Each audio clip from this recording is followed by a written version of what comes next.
በእናትሽ ቀንሹ እንዴ! አረ ሜላት ይሄ ብርድ ምንድነው? በእናትሽ እኔ ጉንፋን ይቀሰቀስ። እሺ አራት ዝጋው በእናትህ። ከኔ በጣም ነው የሚሞቀኝ እኮ ፀጉሬን ይሞቀኛል፣ እዚህ ስራ ልበኛል። እኔ ሜላት አልችልም። ቀረጻል ብርድ ልታስመጪ ነው? ብርድ የሚመጣ እሺ። ውሽ በእናትሽ ቀንሹ እንዴ! ቢያንስ በቃ እሺ፣ ወይ መስኮቱን ክፈች። እንዴት ነህ ጀምናይ? ሰላም ነው? ሰላም ነኝ፣ አመሰግናለሁ። አንተስ እንዴት ነህ? እኔ ከባለቤቴ ጋር በቃ እየተጨቃጨቅን ነው። እሷ ብርድ በጣም ትፈልጋለች። 10 ጊዜ በቃ ይሞቀኛል ያልበኛል ትላለች። እኔ ደግሞ በጣም ብርድ አልችልም፣ ፍየል ነኝ። በቃ አንድ መኪና ውስጥ እየሄድን ነውና ልንስማማ አልቻልንም። ምንድነው ማድረግ ያለብን? ይህ የተለመደ ቲክቲክ ነው።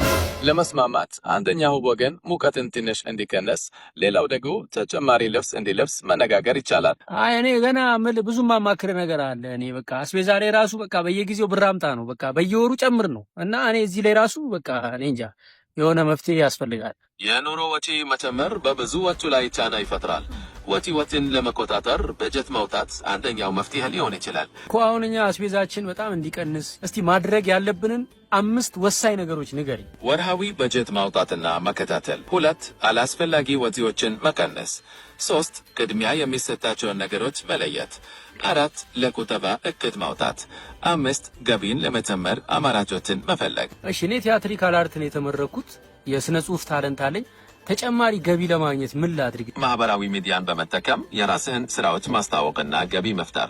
ማህበራዊ ሚዲያ ላልከው ቲክቶክ ከፍቼ ራስህ ኖት እያዘጋጀህ በየቀኑ እያስተማርከኝ፣ ፈተና እየፈተንከኝ፣ የተሳሳትኩትን እያረምከኝ ብቁ ቲክቶከር ልታደርገኝ ትችላለህ። በየቀኑ በደረጃ የምንሄድባቸውን ኖቶችን እያዘጋጀሁ አዳዲስ ነገሮችን እያስተማርኩ እና ተግባራዊ ፈተናዎችንም እየሰጠው አብረን እንሰራለን። ለመጀመር ዝግጁ ነህ? በጣም ዝግጁ ነኝ። እንዳያችሁት እንግዲህ ኤአይ የፈለግነውን ኮርስ ሊያስተምረን፣ በፈለግነው ጉዳይ ሊያማክረን፣ ረጅም ሰዓት ብናወራው ሊያዳምጠን፣ ሀሳብ ሊሰጠን ዝግጁ ነው። በተለይም ደግሞ የእኛን ህይወትና የእኛን ስብዕና የሚረዳ እኛ ላይ ትኩረት አድርጎ የሚመክረንና የሚያማክረን ኤአይ ከፈለግን አሁን በምንሰጣችሁ አጭር ስልጠና ብቁ የሆነ የእናንተ የኤአይ አማካሪ መፍጠር ትችላላችሁ። ኢንተርኔት ያለው ሰው ሁሉ ኤአይን ተጠቅሞ ራሱን ማሳደግ ይችላል። ለመመዝገብ የዶንኪ ቲዩብ ስልኮች 0913 610673 0975 51 6360 0973 35 7777 ላይ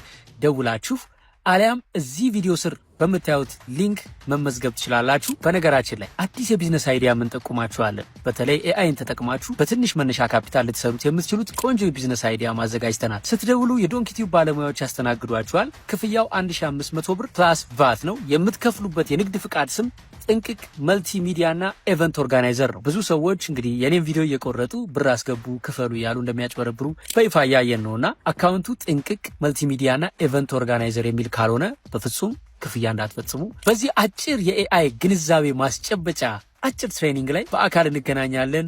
እወዳችኋለሁ።